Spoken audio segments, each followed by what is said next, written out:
Allô, comme on dit ici. Alors, je voulais te parler du dernier film que je suis allée voir au cinéma, qui est un film québécois qui s'appelle Le Mirage. C'est la première fois que je vais voir un film 100% québécois. Je redoutais un peu parce que j'avais peur de ne pas comprendre à cause de l'accent.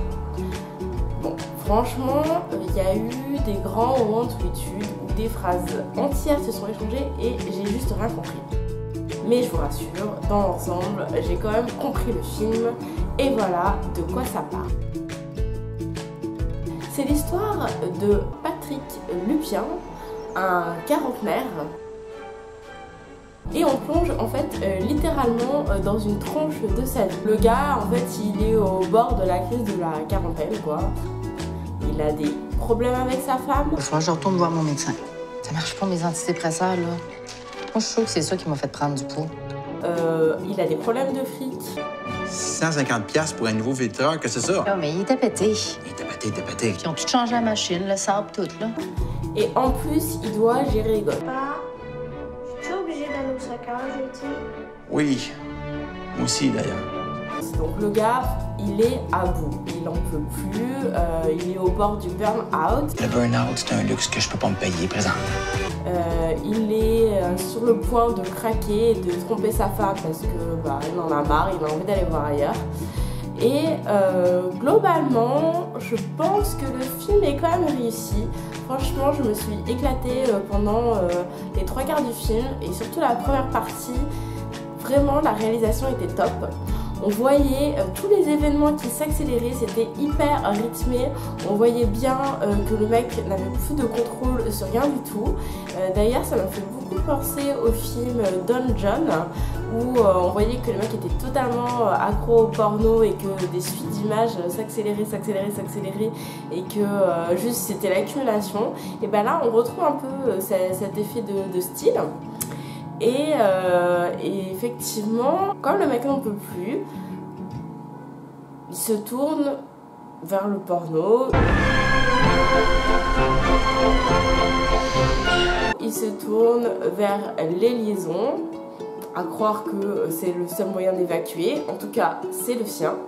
Et il craque notamment sur la meilleure amie de sa femme.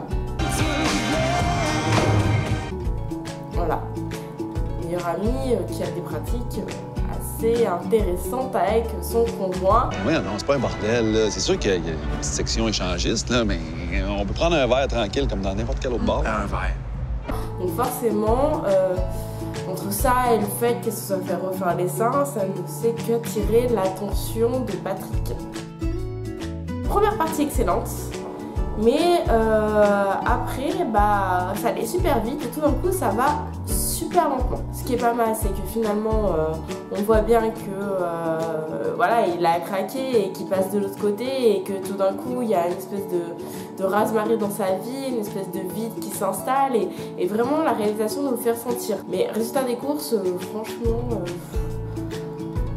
ouais, on s'ennuie un peu, quoi. C'est un peu plat, quoi, j'ai envie de dire. Une des choses que j'attendais impatiemment de voir, donc je dis pas que ce film est un reflet de toute la culture cinématographique québécoise, hein, j'en sais rien, après tout c'est l'un des premiers films que je vois québécois, mais je voulais savoir si voilà, ça changeait un peu du cinéma français qui a souvent tendance à finir avec des fins un peu abracadabrantes, et là l'affaire se finit un peu en cul-de-sac quoi, j'ai pas compris.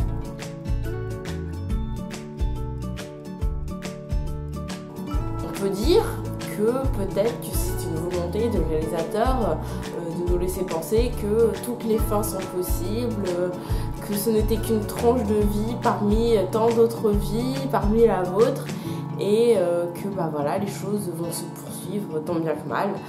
Alors, ce qui est plutôt bien finalement, ce qui est plutôt positif, c'est qu'on voit qu'il n'y a pas de happy end, hein, ça finit pas mal non plus, juste ça finit quoi, comme dans la vraie vie. J'espère que cette vidéo t'aura plu.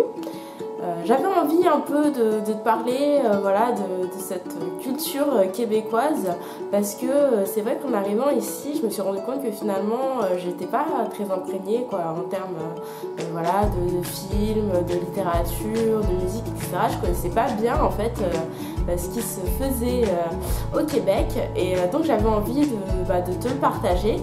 N'hésite pas à me dire aux commentaires si tu as trouvé ça intéressant, auquel cas j'en ferai d'autres, des vidéos pour te parler un peu de mes découvertes.